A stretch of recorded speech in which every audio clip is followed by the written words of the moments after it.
আজকের ক্লাসে সবাইকে স্বাগত জানাই সেমিস্টার 4 ইলেকট্রোকেমিস্ট্রি তড়িৎ রসায়ন থেকে। আজকে আমরা আলোচনা করব বেশ কিছু ইলেকট্রোলাইটিক সলিউশন বা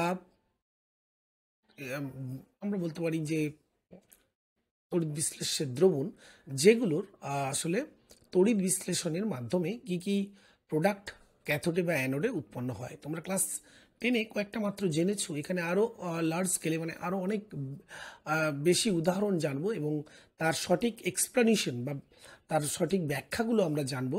তো চলো, তড়িৎ বিশ্লেষ্য পদার্থ, তড়িৎ বিশ্লেষণ কাকে বলে, তড়িৎ বিশ্লেষণ কোথায় গঠিত হয়, তার সেট আপটা কেমন হবে, তার মেকানিজম কেমন হবে, কিছু উদাহরণ আজকের আলোচনায় থাকছে। আর যে তড়িৎ পাঠানো হয় সেই তড়িৎ আসলে তার প্রকৃতি কী হবে, সমস্ত কিছু নিয়ে আজকের আলোচনা। চলো শুরু করি। আচ্ছা, আজকের আলোচনায় আমরা প্রথমেই তড়িৎ বিশ্লেষণ সংক্রান্ত কিছু কিছু যে গুরুত্বপূর্ণ টার্ম সেগুলো একটু মনে করব বা বুঝে নেব।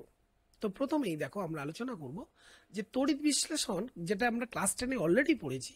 এই তড়িৎ বিশ্লেষণ সম্বন্ধে আলোচনা করতে গেলে অত্যন্ত গুরুত্বপূর্ণ একটি টপিক, সেটা হচ্ছে তড়িৎ বিশ্লেষ্য। তড়িৎ বিশ্লেষ্য কাকে বলে? দেখো, খুব সহজ করে যদি আমরা বলি যে একটা যৌগিক পদার্থ হবে, যে যৌগিক পদার্থ নর্মালি এটা কি হবে আমরা জানি আয়নিক কম্পাউন্ড। নর্মালি আমরা জানি এটা একটা আয়নিক কম্পাউন্ড। কিছু সমযোজী যৌগ আছে যারা কিন্তু জলীয় দ্রবণে গিয়ে আয়নিত হয় এবং তারাও কিন্তু তড়িৎ বিশ্লেষ্য রূপে কাজ করে।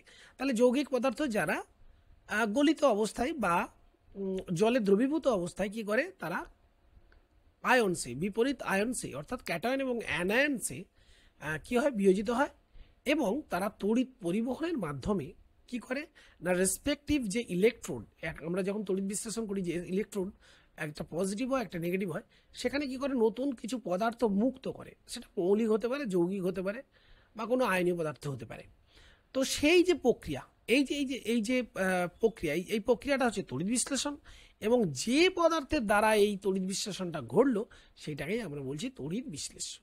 যেমন ধরো আমি বলি যে হাইড্রোক্লোরিক অ্যাসিড, এটা জলে গিয়ে কি করে না H+ অ্যাকুয়াস এবং Cl- অ্যাকুয়াস, অর্থাৎ H+ ক্যাটায়ন এবং Cl- অ্যানায়ন দেয় এবং এরা জলের মধ্যে গিয়ে তড়িৎ পরিবহনের মাধ্যমে কি করে, রেসপেক্টিভ ইলেকট্রোড অর্থাৎ ক্যাথোড এবং অ্যানোডের দিকে তারা মুভ করে। এক্ষেত্রে ক্যাথোড কিন্তু নেগেটিভ তড়িৎদ্বার, কারণ আমরা দেখিয়েছি যে নেগেটিভ তড়িৎদ্বারে এখানে অ্যাকচুয়ালি রিডাকশন ঘটে। আর এখানে এই তড়িৎ বিশ্লেষণের ক্ষেত্রে পজিটিভ তড়িৎদ্বার, যেখানে আমরা কি করি নর্মালি ডিসি সোর্সের সঙ্গে যুক্ত করি, সেখানে পজিটিভ তড়িৎদ্বারের সঙ্গে যুক্ত হওয়ার সময় এটা হচ্ছে আমার অ্যানোড, এখানে অ্যাকচুয়ালি অক্সিডেশন ঘটে। তো এই হচ্ছে মূল ব্যাপার, এই হচ্ছে তড়িৎ বিশ্লেষ্য। এখন এই তড়িৎ বিশ্লেষ্য আমরা নর্মালি জানি দু ধরনের হয়। একটা তীব্র প্রকৃতির তড়িৎ বিশ্লেষ্য, যাদের আয়নীয় মাত্রা, আয়নীকরণ মাত্রা যথেষ্ট বেশি, আর মৃদু তড়িৎ বিশ্লেষ্য। এই তড়িৎ বিশ্লেষ্যগুলো জলীয় দ্রবণে খুব কম মাত্রায় বিয়োজিত হয়। যেমন তোমরা বলতে পারো যে CH3CH বা ভিনিগার এর জলীয় দ্রবণ। সাধারণত যে জৈব অ্যাসিডগুলো হয়, জৈব অ্যাসিডগুলো বেশিরভাগই মৃদু তড়িৎ বিশ্লেষ্য প্রকৃতির। আর তীব্র তড়িৎ বিশ্লেষ্য বলতে গেলে তুমি সোডিয়াম ক্লোরাইডের জলীয় দ্রবণ বলতে পারো, বা KCl বলতে পারো, বা NaOH বলতে পারো ইত্যাদি। এবার প্রশ্ন হলো, এই তড়িৎ বিশ্লেষণ যেখানে ঘটে, মানে একটা তড়িৎ বিশ্লেষণ তো কোনো একটা যন্ত্রের মাধ্যমে ঘটতে হবে, যেখানে ক্যাথোড থাকবে, অ্যানোড থাকবে, একটা পাত্র যেখানে তড়িৎ বিশ্লেষ্য পদার্থ রাখা যাবে। তো সেরকম তড়িৎ বিশ্লেষ্য পদার্থকে আমরা উপযুক্ত অবস্থায় এনে কোনো একটা পাত্রে রেখে যখন তড়িৎ বিশ্লেষণটা করি, সেই পাত্রকে আমরা নাম দিচ্ছি ভোল্টামিটার। ভোল্টামিটার। আর এই প্রক্রিয়া তো অলরেডি বললাম তড়িৎ বিশ্লেষণ। ওকে, এখন এখানে প্রশ্ন হতে পারে যে এই যে তড়িৎ বিশ্লেষণ পাত্রে যখন তড়িৎ বিশ্লেষণ করা হচ্ছে, তখন আমরা কি দিচ্ছি না, এক্সটার্নাল একটা কি দিচ্ছি, একটা EMF দেওয়া হচ্ছে, এক্সটার্নাল EMF, যার মাধ্যমে এখানে কি হচ্ছে, তড়িৎ বিশ্লেষণ ঘটছে। তাহলে প্রক্রিয়াটা এখানে যে এই যে পরিবর্তনগুলো ঘটছে, এটা স্বতঃস্ফূর্ত না অস্বতঃস্ফূর্ত? অবভিয়াসলি এটা অস্বতঃস্ফূর্ত। তাহলে গ্যালভানিক সেলে যদিও স্বতঃস্ফূর্ত একটা চেঞ্জ ঘটে, কেমিক্যাল চেঞ্জ, কিন্তু যখন তড়িৎ বিশ্লেষণ হচ্ছে বা ইলেকট্রোলাইসিস হচ্ছে, তখন সেটা হয়ে যাচ্ছে একটা অস্বতঃস্ফূর্ত কেমিক্যাল চেঞ্জ। ক্লিয়ার?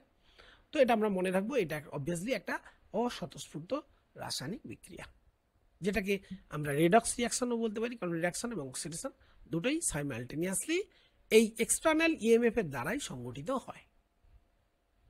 তো এখন আমরা যেটা একটু এই ছবি দিয়ে বিষয়টা বুঝবো, যেটা আলোচনা করছিলাম, দেখো অ্যাকচুয়ালি ডিসি সোর্স ব্যাটারি একটা বলতে পারো, একটা গ্যালভানিক সেল, সেখান থেকে যে ইএমএফ, সেই ইএমএফ দ্বারা পরিচালিত একটা সার্কিট থেকে আমরা কি করলাম না, অ্যাকচুয়ালি এদিকে ইলেকট্রনের ফোর্স হচ্ছে, ফ্লো হচ্ছে, তাহলে তড়িৎ প্রবাহ হচ্ছে এদিকে। তো এই তড়িৎ প্রবাহ অর্থাৎ ব্যাটারির পজিটিভ তড়িৎ দ্বারে মানে পজিটিভ সোর্সের সঙ্গে, পজিটিভ দিকের সঙ্গে যুক্ত করা হচ্ছে একটা নর্মালি কপার বা সিলভার বা প্ল্যাটিনাম এই বা জাতীয় নর্মালি কি মানে ধাতব পাত ব্যবহার করা হয়। তো এই পাতের সঙ্গে যুক্ত করা হলে ওটা আমরা হয়ে যাচ্ছে অ্যানোড অবভিয়াসলি, আর এখানে অক্সিডেশন ঘটবে। ওকে, আর এইটাকে আমরা এই যে কালার একটা সলিউশন দেখিয়েছি, এটা হচ্ছে আমার ইলেকট্রোলাইট, আর এই নেগেটিভ দিকটার সঙ্গে ব্যাটারির যে নেগেটিভ দিক, সেই নেগেটিভ দিকটার সঙ্গে যেটা যুক্ত এই সেটাকে আমরা বলছি ক্যাথোড। তাহলে এখানে অবভিয়াসলি আমার রিডাকশন ঘটবে, যেটা অলরেডি আমরা আলোচনা করেছি। ক্লিয়ার? তো এটা হচ্ছে আমাদের সংগঠন, বা এটা একটা ভোল্টামিটারের একটা স্ট্রাকচার বলতে পারো। ঠিক আছে, আরেকটি বিষয় উল্লেখ করা প্রয়োজন এখানে, দেখো এই যে তড়িৎদ্বার সিলভার, কপার, প্ল্যাটিনাম, এর মধ্যে দেখো প্ল্যাটিনাম নিষ্ক্রিয় প্রকৃতির, কখনো গ্রাফাইট ইউজ করা হয়, গ্রাফাইট, কার্বন দণ্ড, ওকে, এগুলো নিষ্ক্রিয় প্রকৃতির, এগুলো নর্মালি রিয়াকশন করে না। কিন্তু কপার বা সিলভার, যেমন আমি যদি সিলভার নাইট্রেট দ্রবণে কি করি, যদি সিলভার একটা মানে কি করি তড়িৎদ্বার হিসেবে ব্যবহার করি, তাহলে সেক্ষেত্রে কিন্তু সিলভার কি করে রিয়াকশন করে ফেলে। সিলভার আসলে কি করে ইলেকট্রন রিলিজ করে সিলভার প্লাসে চলে আসতে পারে, মানে তখন সেটা একটা অ্যাক্টিভ তড়িৎদ্বার। তাহলে আমরা তড়িৎদ্বার কখনো অ্যাক্টিভ ব্যবহার করতে পারি, কখনো ইনার্ট আমরা তড়িৎদ্বারও ব্যবহার করতে পারি। তো যাই করি না কেন, টোটালি এখানে সার্কিটটা আমার কমপ্লিট হবে, এক্সটার্নাল সার্কিটের মাধ্যমে ডিসি কারেন্ট কিন্তু ফ্লো হবে, এবং দ্রবণে কি হবে না, ক্যাটায়ন ক্যাথোডের দিকে মুভ করবে এবং অ্যানায়ন অ্যানোডের দিকে মুভ করবে। এর মধ্য দিয়ে কি হচ্ছে না, দ্রবণের মধ্যে দিয়ে তড়িৎ চলাচলটা ঘটতে থাকবে এবং একটা ক্লোজ সার্কিট তৈরি হবে। এবার এখানে প্রশ্ন হলো যে তাহলে ক্যাথোড এর কাছে আসলে ক্যাটায়নগুলো এসে কি হয়। ধরো জলীয় দ্রবণে একটা MX সল্ট, জলীয় দ্রবণে আমার কি হচ্ছে M+ ক্যাটায়ন তৈরি করছে আর X- অ্যানায়ন তৈরি করছে। অবভিয়াসলি এটা অ্যাকুয়াস কন্ডিশনে থাকবে, অর্থাৎ জলীয় দ্রবণে দ্রবীভূত অবস্থায় থাকবে। এখন M+ ক্যাথোডের দিকে যাবে, M+ ক্যাথোড, তাহলে ক্যাথোডে অ্যাকচুয়ালি কি ঘটছে না, দেখো ক্যাথোডে কি M+, ওই ক্যাথোড থেকে ইলেকট্রন, যেহেতু ওখানে ইলেকট্রনের কি বলবো আধিক্য আছে, সো M+ অ্যাকচুয়ালি রিডিউস হয়ে M তৈরি হচ্ছে সলিড। ওকে, আর অ্যানোডে গিয়ে কি হচ্ছে, অ্যানোডে গিয়ে X- সে কি করছে, ইলেকট্রন ছেড়ে দিচ্ছে, ছেড়ে দিয়ে X একটা অ্যাটমে রূপান্তরিত হচ্ছে। ওকে, এবার প্রশ্ন হলো যে জলীয় দ্রবণে যদি এই বিক্রিয়া ঘটায়, তাহলে জল কিন্তু এই MX লবণের জন্য কিছুটা পরিমাণে আয়নিত হয়, এবং সেক্ষেত্রে জল H+ এবং OH- ক্যাটায়ন অ্যানায়ন উৎপন্ন করে। এখন দেখতে হবে যে ইলেকট্রোকেমিক্যাল সিরিজ থেকে যে ক্যাথোডে কিন্তু H+ মুভ করতে পারে, সেই H+ এর রিডাকশন পটেনশিয়াল ভ্যালুটা আমার দিকে দেখতে হবে। যদি দেখা যায় H+ এর রিডাকশন ভ্যালু এই কনসার্নড রেডক্স সিস্টেমের থেকে বেশি, তাহলে অবভিয়াসলি এটা ঘটবে না, অর্থাৎ কম্পিটিটিং ক্যাটায়ন এখানে H+ এবং M+ কনসেপ্ট। এই কম্পিটিটিং ক্যাটায়নের মধ্যে যার ইলেকট্রোমোটিভ পটেনশিয়াল বেশি, সে একইভাবে অ্যানায়নের ক্ষেত্রে যদি OH- এবং X- এর মধ্যে অ্যানোডে যে অক্সিডেশনটা ঘটে, যার অক্সিডেশন পটেনশিয়াল বেশি হবে, অবভিয়াসলি সে কি হবে, মুক্ত হবে কোথায়, রেসপেক্টিভ অ্যানোডে। তো এই হচ্ছে কনসেপ্টটা। আর আমরা অবশ্যই মনে রাখবো যে জলীয় দ্রবণের ক্ষেত্রে কিন্তু অবশ্যই এখানে H+ এবং OH- যেহেতু আয়নিত হয়, তারা কিন্তু কম্পিট করবে জলীয় ওই দ্রবণে উৎপন্ন যে ইলেকট্রোলাইটসগুলো আছে সেইগুলোর সঙ্গে, এবং সেই অনুযায়ী বিভিন্ন তড়িৎ বিশ্লেষের লঘু বা গাঢ় দ্রবণে তাদের বিভিন্ন রকম পদার্থ মুক্ত হয়। আমরা বেশ কয়েকটি এখন উদাহরণের মাধ্যমে দেখে নেব। তো এই বিষয়টা একটা উদাহরণের সাহায্যে আমরা যদি বুঝতে চাই, তাহলে ধরে নিচ্ছি, ধরো কোনো জলীয় দ্রবণে জিঙ্ক সালফেট এবং কিউপ্রিক ব্রোমাইড CuBr2 এরকম দুটো সল্টকে জলীয় দ্রবণে আমরা কি করেছি, দ্রবীভূত করেছি। তো জলীয় দ্রবণে দেখো জিঙ্ক সালফেট গিয়ে Zn2+ আয়ন এবং SO4 2- অ্যানায়ন উৎপন্ন করবে, আর একইভাবে কপার 2+ এবং Br- অ্যানায়ন উৎপন্ন করবে। তার সাথে দেখো জল তো আছেই, তো সেক্ষেত্রে জলও বিয়োজিত হয়ে H+ এবং OH- কি করে, তারা মুক্ত হয়। এখন আমাদেরকে ইলেকট্রোকেমিক্যাল সিরিজ থেকে জানতে হবে যে জিঙ্ক +2 জিঙ্ক এই রিডাকশন পোটেনশিয়ালটা, স্ট্যান্ডার্ড রিডাকশন পোটেনশিয়াল কত। তো এটা আমরা নর্মালি টেবিল থেকে দেখলে এটা পাবো 0.76, ট্যাবুলার ফর্মে চলে এলো।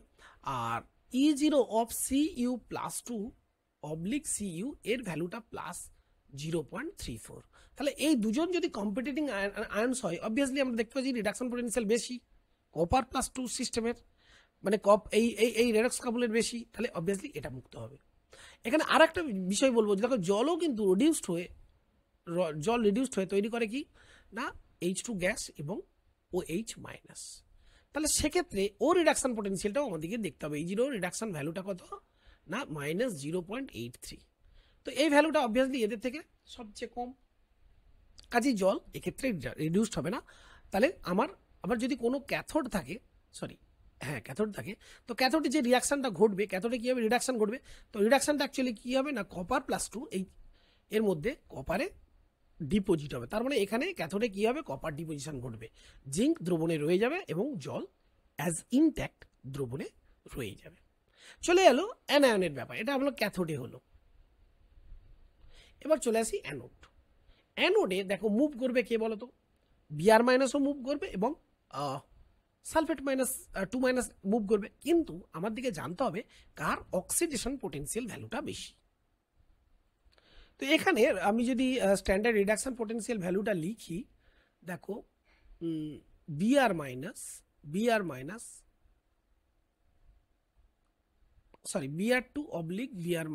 এর স্ট্যান্ডার্ড রিডাকশন পোটেনশিয়াল E0 ভ্যালুটা হচ্ছে 1.07 ভোল্টেজ E0 ভ্যালু। তাহলে এর অক্সিডেশন পোটেনশিয়াল কি হবে না E0 Br- ভ্যালুটা হবে -1.07 ভোল্ট।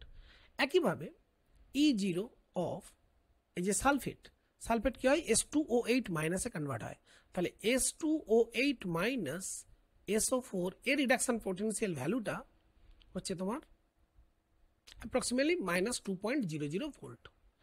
আর জলের ক্ষেত্রে অক্সিডেশন পোটেনশিয়ালটা হচ্ছে E0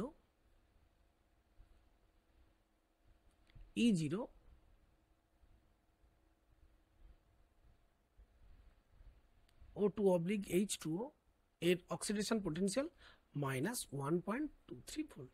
তো এদের মধ্যে আমরা দেখতেই পাচ্ছি সবচেয়ে বড় ভ্যালু কোনটা, -1.07, obviously greater than -1.27, -1.23 greater than -2.00। So এর ভ্যালুটা সবচেয়ে বেশি।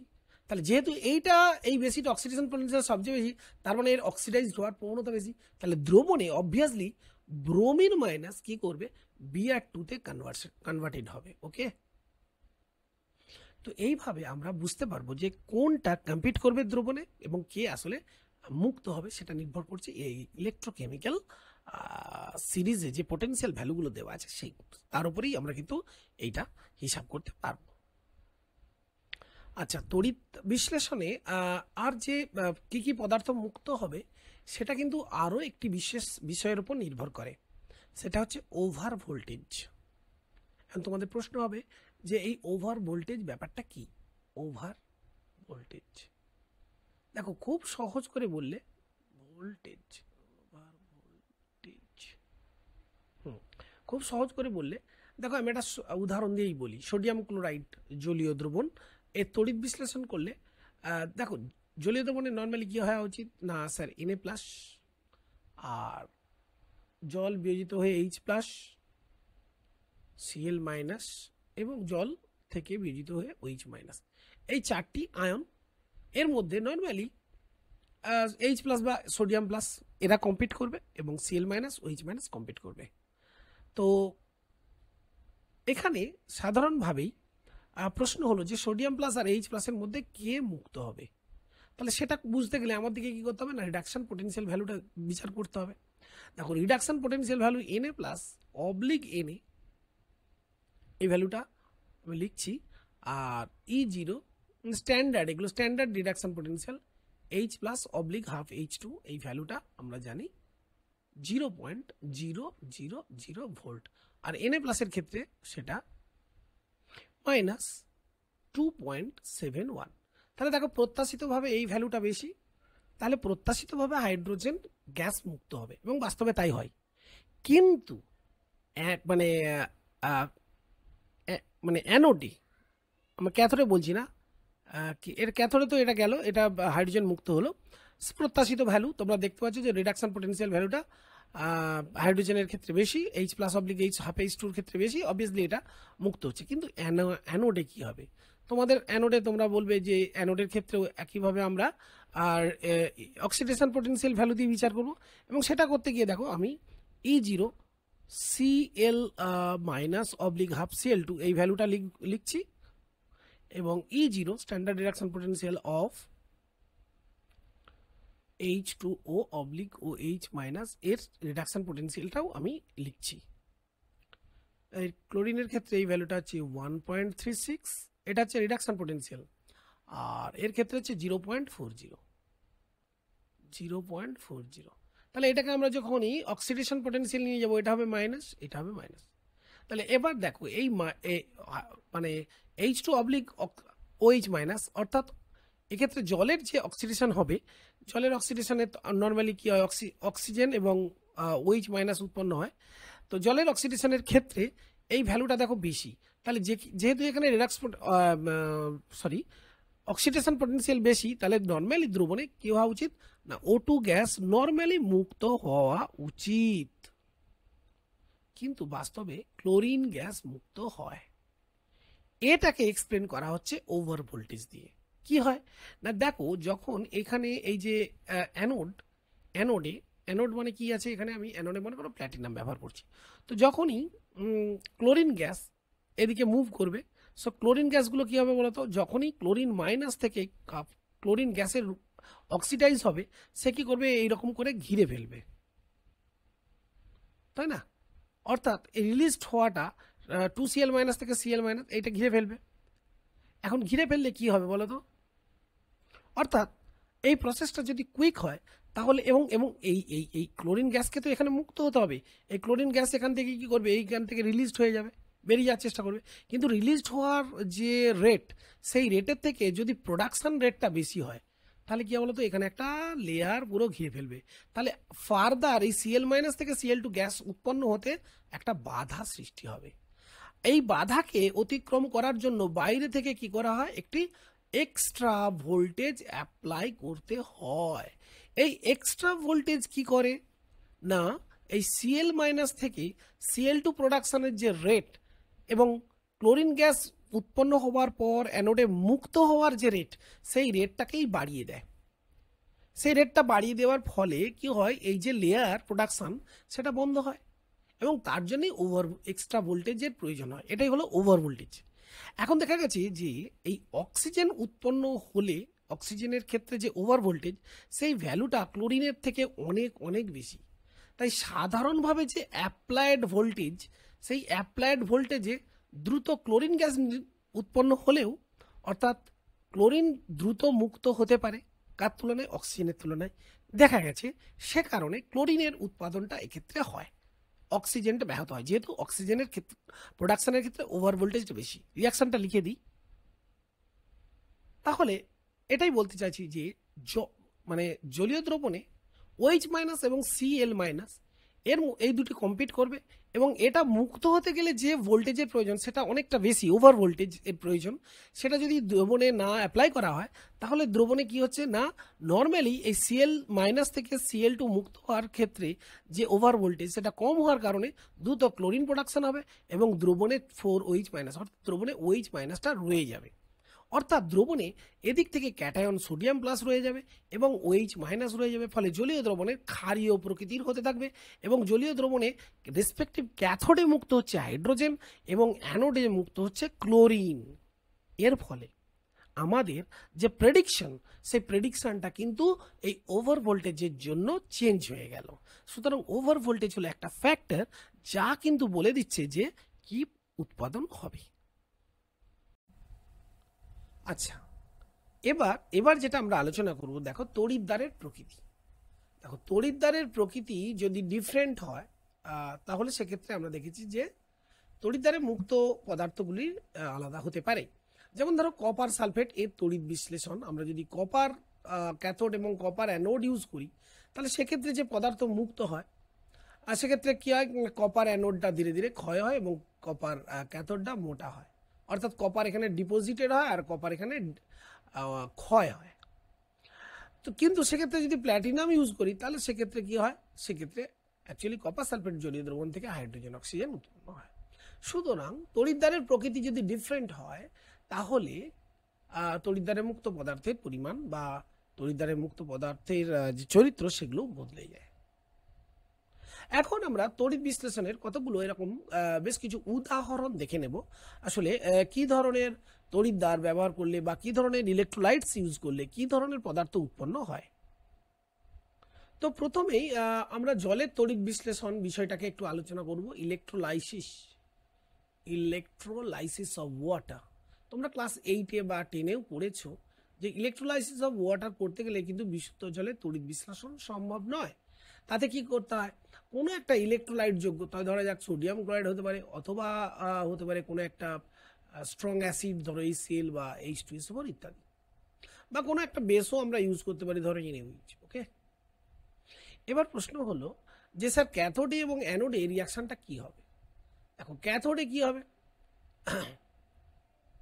না, ক্যাথোডে দেখো কি মুক্ত হবে আর অ্যানোডে কি মুক্ত হবে না। ক্যাথোডে অবভিয়াসলি একটা রিডাকশন প্রসেস চলবে। তো দেখো ক্যাথোডে দুটো সম্ভাব্য রিয়াকশন ঘটতে পারে পসিবলি। একটা তো জলীয় দ্রবণে গিয়ে জল কি করে, নর্মালি H+ উৎপন্ন করে। জলীয় দ্রবণে গিয়ে জল কি করে, H+। এই H+ কি করলো, একটা ইলেকট্রনের সঙ্গে যদি অ্যাডস হয় তাহলে দুটো H নিয়ে নিচ্ছি, তাহলে দুটো ইলেকট্রন যদি অ্যাড হয় তাহলে অবভিয়াসলি আমরা জানি H2 গ্যাস উৎপন্ন হয়। যেক্ষেত্রে reduction potential, standard reduction potential ভ্যালুটা হচ্ছে 0.00000V।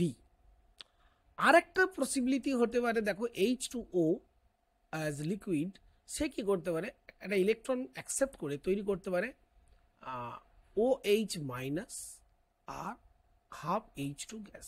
এই ক্ষেত্রেও কিন্তু H2 তৈরি হয়। তাহলে এটাকে টোটাল করলে কি হবে, 2H2O প্লাস 2E অ্যারো তৈরি হচ্ছে কত না স্যার, 2OH- প্লাস H2। তাহলে এক্ষেত্রেও কিন্তু হাইড্রোজেন গ্যাস তৈরি হবে এবং জলীয় দ্রবণটা ক্ষারীয় প্রকৃতির হবে। এক্ষেত্রে রিডাকশন পোটেনশিয়ালটা আগে দেখে নিই। E0 reduction potential value sir -0.83। তো অবভিয়াসলি এই ভ্যালুটার থেকে আমরা দেখতে পাচ্ছি যে এই ভ্যালুটা বেশি, তাহলে এর সম্ভাবনা হবে বেশি। তাহলে অবভিয়াসলি এই দুটো কম্পিটিটিং রিয়াকশনের মধ্যে অবভিয়াসলি ফার্স্ট রিয়াকশন ঘটবে, সেকেন্ড রিয়াকশন ঘটবে না।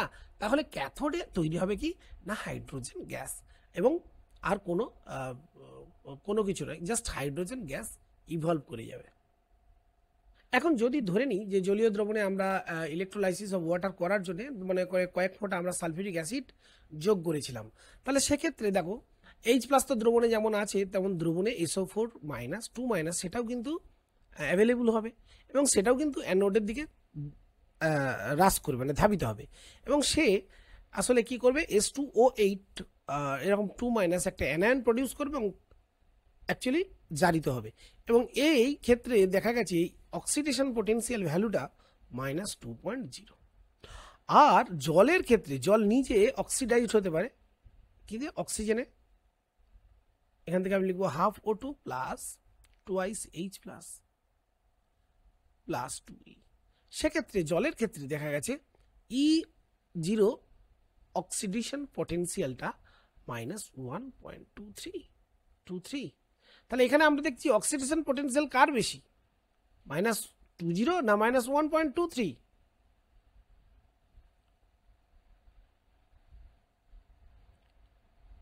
খুব সহজভাবেই -1.23, কারণ আমরা জানি -1.23 অবভিয়াসলি গ্রেটার দেন -2.0। তাহলে এখানে অক্সিডেশনের প্রবণতা কার বেশি হবে? এই জলের। অর্থাৎ এক্ষেত্রে সালফেট 2- ধাবিত হলেও মুক্ত হবে না, মুক্ত হবে কে? H2O, liquid as oxygen. So 2H2O, এটাকে আমরা যদি কমপ্লিট রিয়াকশন করি, 2H2O থেকে তৈরি হচ্ছে O2 plus 4H plus plus 4E-। So oxygen release করবে। ওকে, এই হচ্ছে তাহলে তড়িৎদ্বারে মোটের উপর তড়িৎদ্বারে মুক্ত হচ্ছে কি না? হাইড্রোজেন এবং অক্সিজেন। ওকে, এরপর সোডিয়াম ক্লোরাইড এর গাঢ় জলীয় দ্রবণ, যেটা ক্লাস 10-এ তোমরা পড়েছো, তো সেখানে জানি না কতটা বুঝতে পেরেছো। এখানে দেখো অনেকটা ক্লিয়ার হয়ে যাবে। গাঢ় জলীয় দ্রবণের যদি আমরা তড়িৎ বিশ্লেষণ করি, তাহলে সেক্ষেত্রে স্যার কি উৎপন্ন হতে পারে, অর্থাৎ তড়িৎদ্বারে মুক্ত পদার্থগুলো আমরা জানতে চাইছি। তো ডিসি কারেন্ট ফ্লো করলে নর্মালি NaCl অ্যাকচুয়ালি কি হবে বলো তো? Na+, এটা অ্যাকুয়াস জলীয় দ্রবণে আমরা জানি দ্রবীভূত হবে, এবং Cl-। দেখো ক্যাথোডের দিকে কে হ্রাস করবে? প্রথমে চলে আসি ক্যাথোড। দেখো ক্যাথোডে কি হবে রিয়াকশনটা? ক্যাথোডে অবভিয়াসলি Na+ যাবে, ইলেকট্রন যেতে পারে সম্ভাবনা আমি বলছি Na। এখানে রিডাকশন পোটেনশিয়ালটা আমরা দেখব, E0 of reduction potential, E0 reduction potential -2.71 volt. সেক্ষেত্রে জলও কিন্তু এখানে, যেহেতু মিডিয়ামে আমার জল আছে, জল সেও কিন্তু আমরা অলরেডি আগের ইকুয়েশনে দেখেছি জল সে কীভাবে বিজারিত হয়, হয়ে তৈরি করে OH- এবং তার সাথে তৈরি হয় কি? Hydrogen gas. এবং সেক্ষেত্রে E0 reduction, standard reduction potential for this reaction, সেটা কত? -0.83। তাহলে এখান থেকে বুঝতেই পারছো কোন ভ্যালুটা বেশি? অবভিয়াসলি এই ভ্যালুটা বেশি। তার মানে সোডিয়াম না মুক্ত হয়ে ক্যাথোডে অ্যাকচুয়ালি মুক্ত হবে হাইড্রোজেন গ্যাস, এবং জলীয় দ্রবণে OH- এর আধিক্য ঘটবে। চলে আসো অ্যানোড। অ্যানোডে কি হবে স্যার? অ্যানোডটা কি হচ্ছে না? অ্যানোডে আগে দেখে নিতে হবে যে কে কে হ্রাস করছে। অ্যানোডে অবভিয়াসলি সোডিয়াম ক্লোরাইডের Cl- অ্যাকুয়াস কন্ডিশনে Cl2 গ্যাস তৈরি করতে পারে, এবং সম্ভাবনা ইলেকট্রন। তাহলে আমি এখানে 2Cl দিলে Cl2 + 2E। এখানে এর অক্সিডেশন পোটেনশিয়ালটা আমরা লিখব, অক্সিডেশন পোটেনশিয়াল কত? -1.36 ভোল্ট। আর সেক্ষেত্রে জল সেও ধাবিত হতে পারে, জলীয় দ্রবণে জল সেও কি করতে পারে? অক্সিডাইজড হতে পারে। অক্সিডাইজড হয়ে জল আমরা নর্মালি জানি কি করে? অক্সিজেন এবং H+। তাহলে এখান থেকে H+, এটাকে আমরা 2H+ লিখবো, অ্যাকুয়াস, আর সঙ্গে তৈরি হচ্ছে হাফ O2। এখানে দেখো -2 থেকে এই যে জারণ হচ্ছে 0, তো এখানে E0 অক্সিডেশন, এটা 0 অবশ্যই, অক্সিডেশন পোটেনশিয়াল ভ্যালুটা হচ্ছে -1.23 ভোল্ট। তাহলে অবভিয়াসলি এই ভ্যালুটা কি বেশি, তাহলে অবভিয়াসলি এইটা টেন্ডেন্সি থাকবে। অর্থাৎ জলীয় দ্রবণে H+ তৈরি হবে, যে H+ আগে উৎপন্ন হওয়া OH- এর সঙ্গে যুক্ত হয়ে নিউট্রালাইজ রিয়াকশন করবে। তাহলে জলীয় দ্রবণে ক্ষার অম্লের বিক্রিয়ার মাধ্যমে প্রশমিত হয়ে যাবে, জলীয় দ্রবণ প্রশম থাকছে, আর মধ্যখানে ক্যাথোড থেকে হাইড্রোজেন তৈরি হচ্ছে, আর অ্যানোডে অক্সিজেন তৈরি হচ্ছে। So this is the possibility. অর্থাৎ ক্যাথোড অ্যানোডে এই হচ্ছে রাসায়নিক বিক্রিয়া ঘটবে, কার না? সোডিয়াম ক্লোরাইডের গাঢ় জলীয় দ্রবণে তড়িৎ বিশ্লেষণ ঘটালে। তো এই কমন এররটা এখানে সবাই করে, কমন ভুল এখানে যেটা ঘটে গেল সেটা কি না? নর্মালি আমরা উত্তর লিখে দিয়ে চলে এলাম, জলীয় দ্রবণ প্রশম হবে এবং হাইড্রোজেন অক্সিজেন উৎপন্ন হবে। কিন্তু আমরা একটা টার্ম ভুলে গেছি, যেটা অলরেডি ডিসকাসড, সেটা হচ্ছে ওভার ভোল্টেজ। আমরা বলেছি যে ওভার ভোল্টেজ একটা ফ্যাক্টর, যেটার কারণে এখানে এই যে 1 নম্বর রিয়াকশান বা 2 নম্বর কোনটি ঘটবে সেটা প্রভাবিত হয়। নর্মালি দেখা গেছে যে এই ক্লোরিন মুক্ত হওয়ার সময় যে ওভার ভোল্টেজ এর মানটা যথেষ্ট কম হয়, কিন্তু এই অক্সিজেন যখন প্রডিউস হয় সেক্ষেত্রে অ্যানোডে এতটাই ওভার ভোল্টেজ এর প্রয়োজন অক্সিজেন রিলিজ করার জন্য, সেই জন্যে নর্মাল যে ভোল্টেজটা অ্যাপ্লাই করা হয় রিয়াকশানের জন্য, তাতে নর্মালি ফার্স্ট রিয়াকশান ঘটে যায়, এই রিয়াকশানটা হয় না। আবার বলছি, তাহলে ওভার ভোল্টেজের কারণে অলরেডি আমরা ওভার ভোল্টেজ আলোচনা করেছি। ওভার ভোল্টেজ একটা ফ্যাক্টর, যে কারণে কি হয়, অ্যানোডের আশপাশে কি হয় না, অক্সিজেন গ্যাসের একটা কি হয়, একটা লেয়ার তৈরি হয়। যে লেয়ার কি করে, এই যে এখানে রিলিজড হবে, অর্থাৎ যে রেটে প্রডিউস হচ্ছে সেই রেটে রিলিজ না হলে তার চারিদিকে কি হচ্ছে, গ্যাসটা জমে যাচ্ছে এবং একটা ওভার ভোল্টেজ খরচ করে তবেই সেগুলোকে কি করা হচ্ছে, এই তড়িৎদ্বারে মুক্ত করা হচ্ছে। সুতরাং এই ওভার ভোল্টেজ অ্যাপ্লাই করতে হবে, যেটা এই ক্লোরিনের মুক্ত হওয়ার সময় যে ভোল্টেজ, ওভার ভোল্টেজ, তার তুলনায় অক্সিজেনের ক্ষেত্রে যথেষ্ট বেশি হয় বলেই আসলে সাধারণ অ্যাপ্লাইড ভোল্টেজে ক্লোরিন গ্যাসটা মুক্ত হয়। তাহলে মোটের ওপর আমরা বলতে পারি ক্যাথোডে তৈরি হচ্ছে কি, অবভিয়াসলি হাইড্রোজেন গ্যাস, সোডিয়াম পড়ে থাকছে, আর অ্যানোডে অবভিয়াসলি তৈরি হবে ক্লোরিন গ্যাস, জলীয় দ্রবণে এইচ প্লাস পড়ে থাকছে। তাহলে জলীয় দ্রবণে এই যে এই এইচ প্লাস পড়ে সরি জলীয় এইচ প্লাস ভুল বললাম। তাহলে জলীয় দ্রবণে এই যে এনে রয়ে যাচ্ছে, এনে রয়ে যাচ্ছে মানে সোডিয়াম রয়ে যাচ্ছে, আর এক্ষেত্রে জলীয় দ্রবণে কে রয়ে যাচ্ছে, জলীয় দ্রবণে অবভিয়াসলি OH মাইনাস রয়ে যাচ্ছে। তাহলে মোটের ওপর জলীয় দ্রবণে রয়ে গেল Na প্লাস OH মাইনাস, তাহলে জলীয় দ্রবণের প্রকৃতি কি হবে না, ক্ষারীয় হবে। ওকে, তাহলে আমরা যে আগে গেসটা করেছিলাম সেখানে যে ভুল ছিল সেটা তোমাদের ধরিয়ে দিলাম। এটা খুব মনে রাখবে, সব স্টুডেন্টরাই এই ভুলটা করে, ওভার ভোল্টেজের ব্যাপারটা এখানটা ভুলে যায়। এবার দেখো, প্ল্যাটিনাম তড়িৎদ্বার ব্যবহার করে যদি কপার সালফেট এর জলীয় দ্রবণে আমরা তড়িৎ বিশ্লেষণ করি, তাহলে সেক্ষেত্রে কি ঘটনা ঘটবে। দেখো, ক্যাথোড এবং অ্যানোডে কি রিয়াকশন ঘটবে আমরা সেটা আগে লিখব। ক্যাথোডে নর্মালি কি হবে, কপার ছুটবে। ক্যাথোডে কে যাবে, কপার। কেন, কপার এখানে ক্যাটায়ন, তাহলে Cu2+।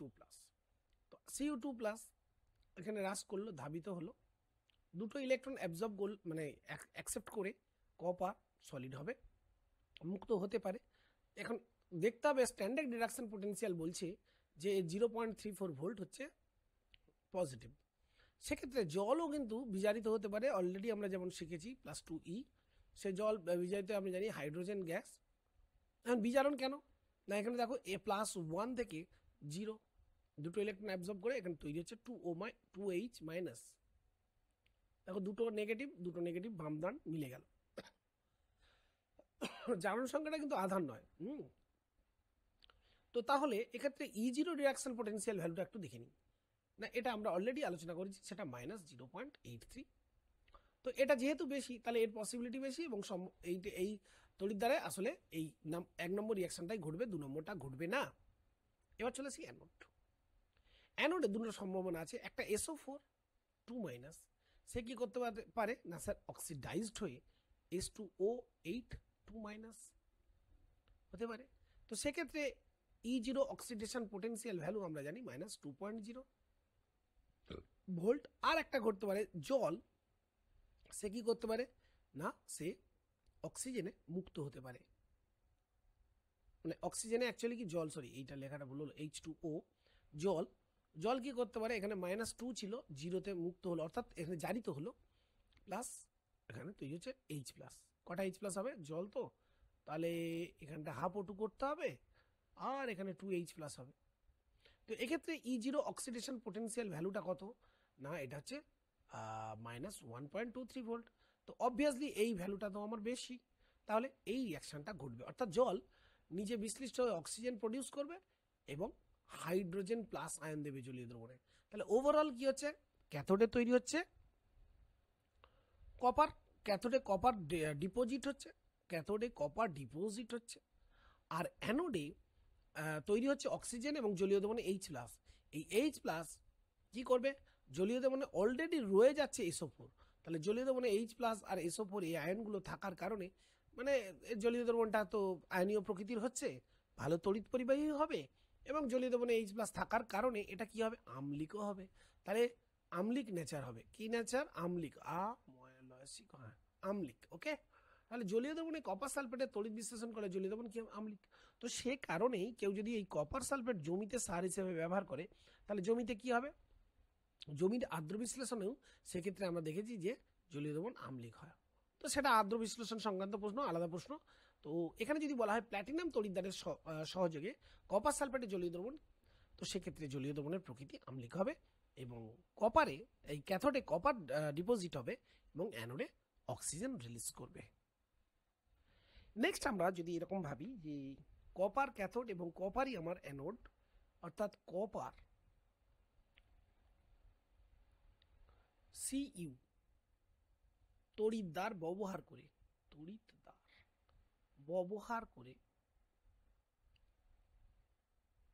যদি কপার সালফেট জলীয় দ্রবণের তড়িৎ বিশ্লেষণ করা যায়, তাহলে সেক্ষেত্রে কি ঘটবে?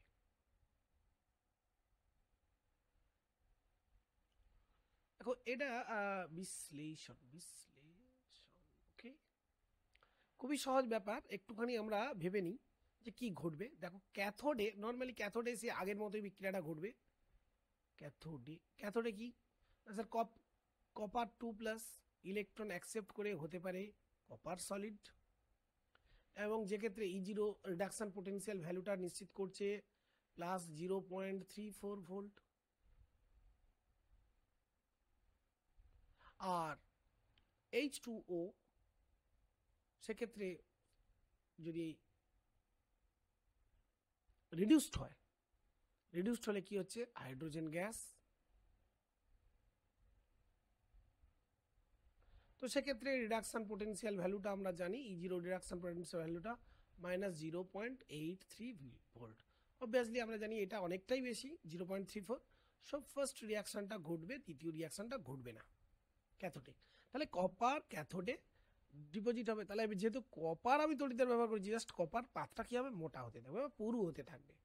এবার চলে আসি অ্যানোড। অ্যানোডে দেখো কি কি ঘটতে পারে। অ্যানোডে ফার্স্ট অফ অল SO4 2- যেহেতু দ্রবণে আছে, ও কি করতে পারে, রাস্ট টুয়ার্ডস দ্য নোড, এবং S2O এই 2- এই আয়নে রূপান্তরিত হতে পারে, এবং তার জন্য রিডাকশন পোটেনশিয়াল হতে পারে অক্সিডেশন। আমি রিডাকশন পোটেনশিয়াল লিখবো না, যেহেতু অক্সিডেশন ঘটছে আমরা -2.0 ভোল্ট লিখবো। আর একটা সম্ভাবনা হতে পারে, দেখো 2H2O জলীয় দ্রবণে জল তো থাকছেই, জল কি করতে পারে স্যার, H+ এবং O2 রিলিজ করতে পারে। তো এক্ষেত্রে 2H+ লিখবো, হাফ O2 লিখবো, এবং সেক্ষেত্রে E0 অক্সিডেশন পোটেনশিয়াল ভ্যালুটা 1.23, তার মানে -1.23 ভোল্ট। তাহলে 2.0টা অবভিয়াসলি কি কম, তার মানে এটা সম্ভাবনা হতে পারে দুটো। আর একটা সম্ভাবনা, সেটা উড়িয়ে দেব না, কপার সলিড সে কি করতে পারে, জলীয় দ্রবণে কপার 2+ হয়ে দ্রবণে চলে আসতে পারে, এবং এই অক্সিডেশন প্রসেসের ক্ষেত্রে দেখা গেছে E0 ভ্যালুটা, E0 অক্স হচ্ছে -0.34। তো এর মধ্যে আমরা দেখতে পাচ্ছি সবচেয়ে বড় ভ্যালু কিন্তু এইটা, -0.34 ভোল্ট। তার মানে পসিবল এগুলো, বাকি দুটো নট পসিবল। তাহলে জলীয় দ্রবণে অ্যাকচুয়ালি কি, জলীয় দ্রবণে কপারটা যেটা অ্যানোডে আছে সেটা ধীরে ধীরে ক্ষয়তে থাকবে, এবং সেই ধাতব পাত থেকে অ্যাটমসগুলো কি করবে, জলীয় দ্রবণে আসবে। অর্থাৎ জলীয় দ্রবণে কপার 2+ যে গাঢ়ত্ব সেটা একই থাকছে, কোনো চেঞ্জ হচ্ছে না। মাঝখান থেকে জাস্ট কি হবে, দুটো পাত, একটা ক্ষয়তে থাকবে, একটা আর একটা পুরু হতে থাকবে। এই হচ্ছে কনসেপ্ট।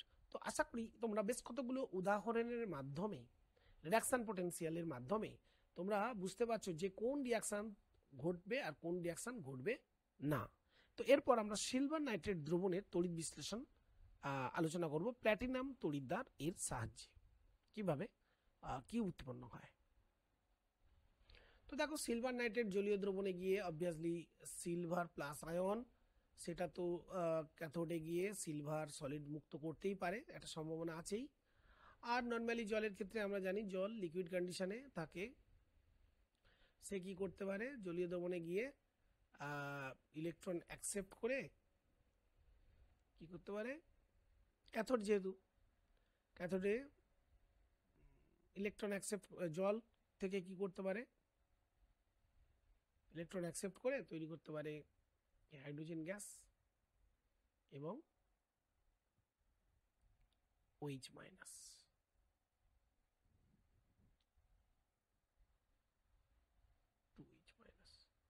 এটা H2 হবে, তাই না?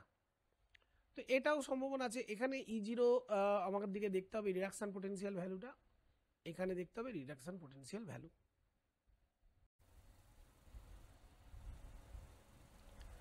জিরো রিডাকশন পোটেনশিয়াল, তো এখানে বারবার দেখো লেখা হচ্ছে জলের আসলে বিচারিত হলে হাইড্রোজেন উৎপন্ন হলে রিডাকশন পোটেনশিয়াল ভ্যালুটা কত হচ্ছে -0.83 ভোল্ট, -0.83 ভোল্ট। আর এর ক্ষেত্রে এটা পজিটিভ কিছু একটা ভ্যালু আছে, মানে 0.34-এর থেকেও বেশি হবে, এইটুকু মনে আছে।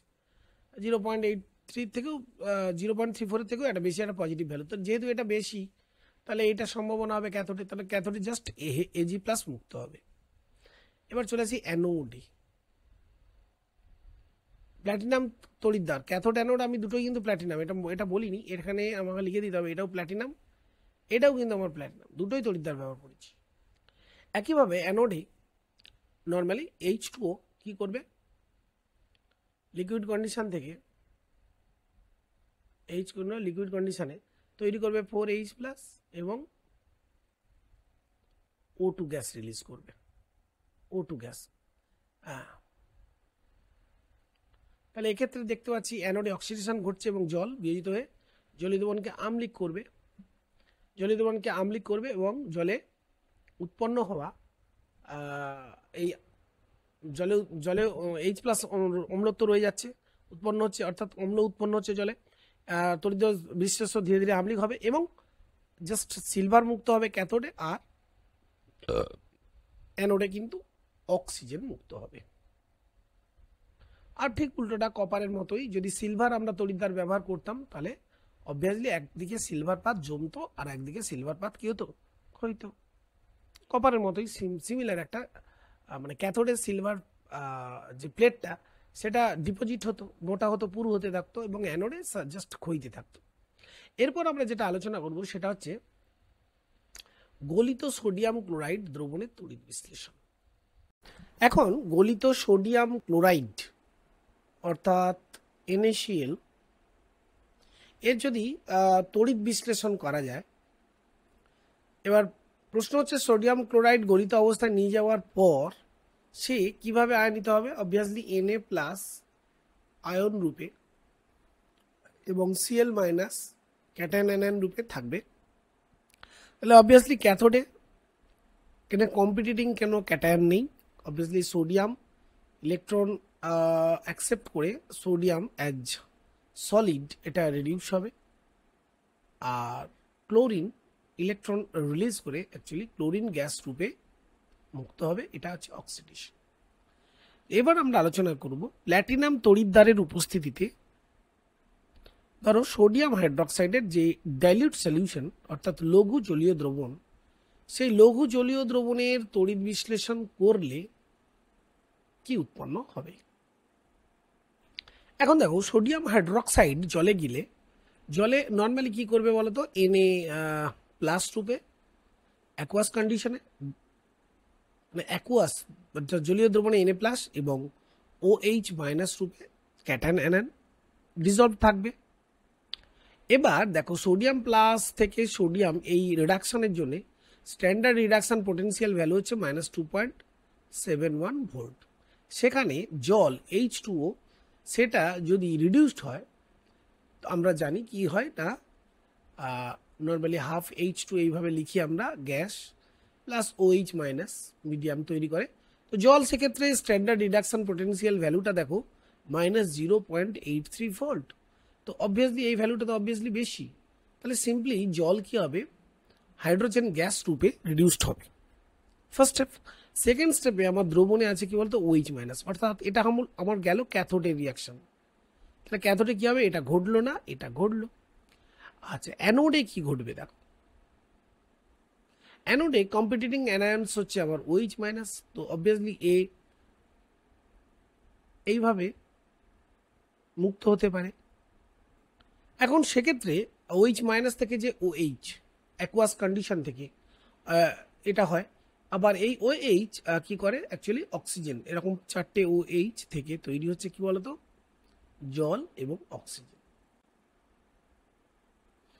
তার মানে এটাকে ওভারঅল আমরা লিখতে পারি 4OH- থেকে তৈরি হচ্ছে 2 অণু জল এবং 1 অণু অক্সিজেন।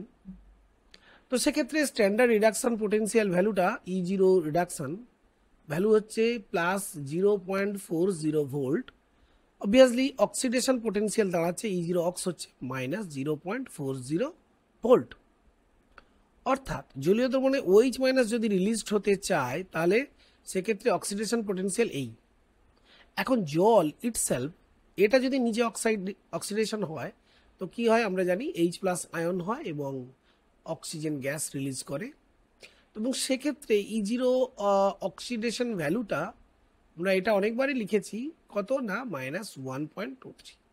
তো অবভিয়াসলি তোমরা দেখছো যে এই যে ভ্যালুটা এই ভ্যালুটা অবভিয়াসলি বেশি কম্পেয়ার টু এইটা। কাজেই জলের এখানে তড়িৎ মানে জলের এখানে কি হবে অক্সিডেশন না হয়ে জলীয় দ্রবণে যে OH মাইনাস আছে সেটাই অক্সিডাইজড হয়ে অক্সিজেন তৈরি করবে।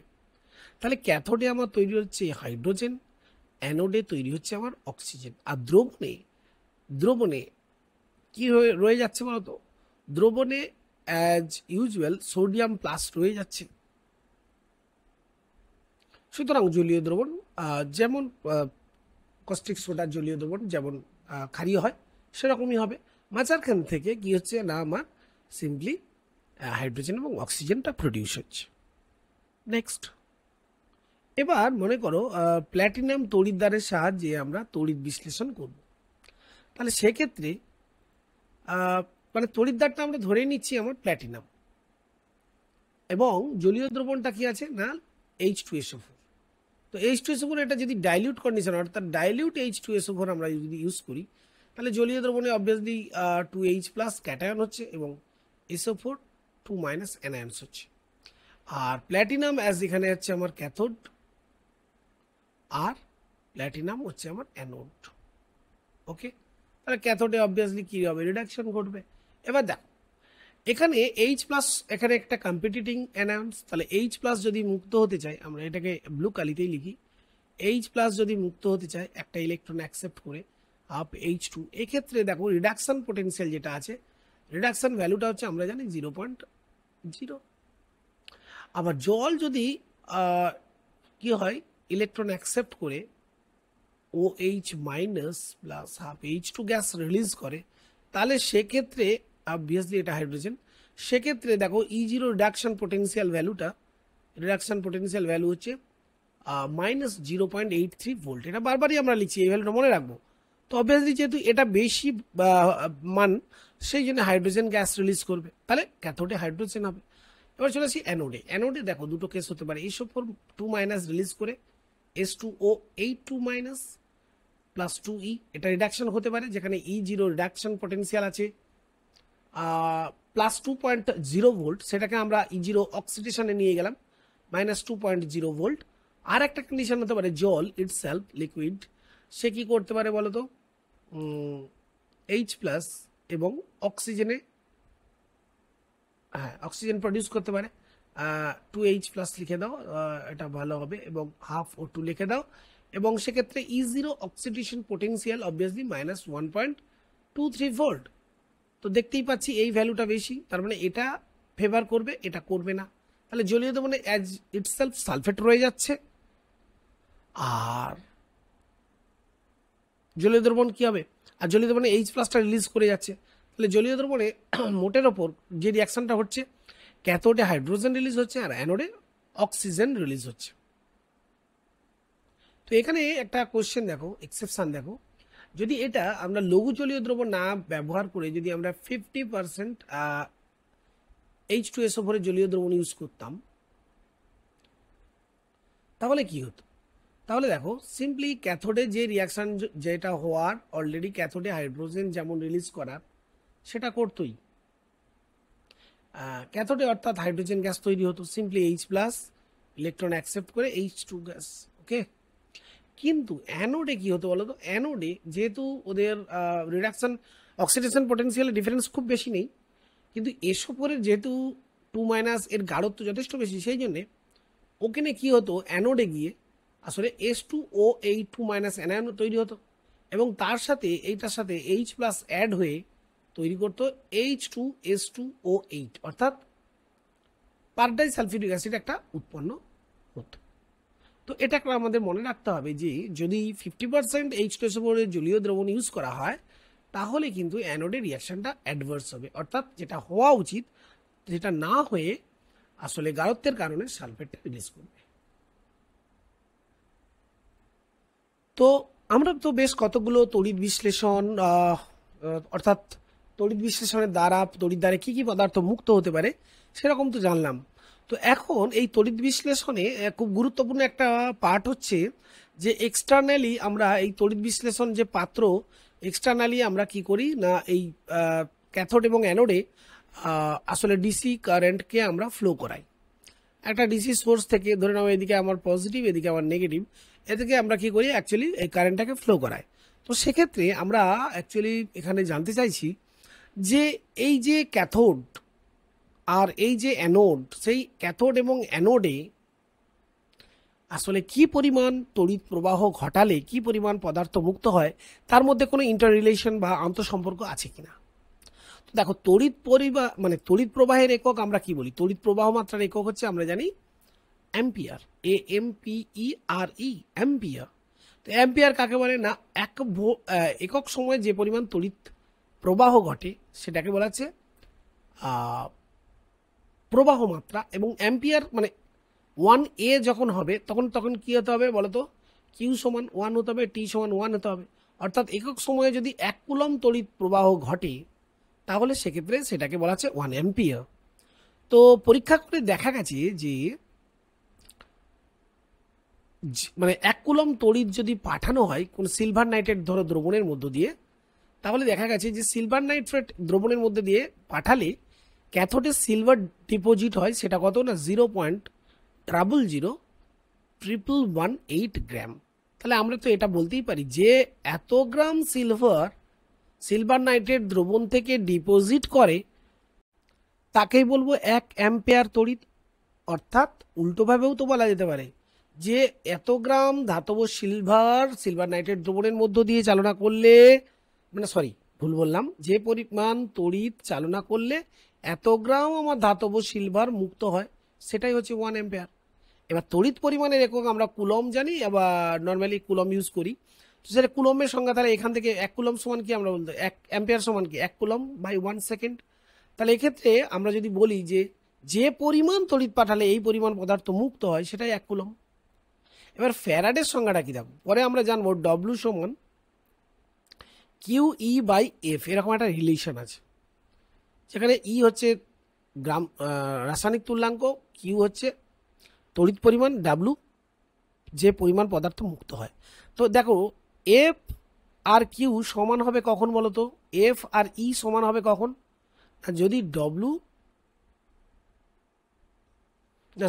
সমান ই কখন হবে বলো তো, ডব্লু সমান ই যখন কিউর মান হবে এফ। অর্থাৎ 1 ফ্যারাডে পরিমাণ যদি তড়িৎ পাঠাই তাহলে যে পদার্থ মুক্ত হয় সেটাই হচ্ছে ওই পদার্থের রাসায়নিক তুল্যাঙ্ক। তাহলে আমরা এটা বলতে পারি যে 1 রাসায়নিক তুল্যাঙ্ক পরিমাণ পদার্থ মুক্ত করতে কোনো তড়িৎ বিশ্লেষণের মাধ্যমে যে পরিমাণ তড়িতের প্রয়োজন সেটা হচ্ছে 1 ফ্যারাডে। এবং এই ফ্যারাডের মান হচ্ছে 96,500 কুলম প্রায়। সেগুলো আমরা ডিটেলস পরবর্তী অংশে আলোচনা করব। তো আজকে সবাইকে অসংখ্য ধন্যবাদ জানিয়ে আজকের ক্লাসে এখানে শেষ করছি। অত্যন্ত দুঃখের সঙ্গে জানাই যে তোমরা উত্তরোত্তর ভিডিওগুলো শেয়ার করছো না, নিজেরাই দেখছো। প্লিজ একটু শেয়ার করো, তাহলে কিন্তু আমার করার আনন্দটা আরও বাড়ে। তো চলো, সবাইকে আবারও ধন্যবাদ জানাই। তোমরা মন দিয়ে কিন্তু ক্লাসটা করো।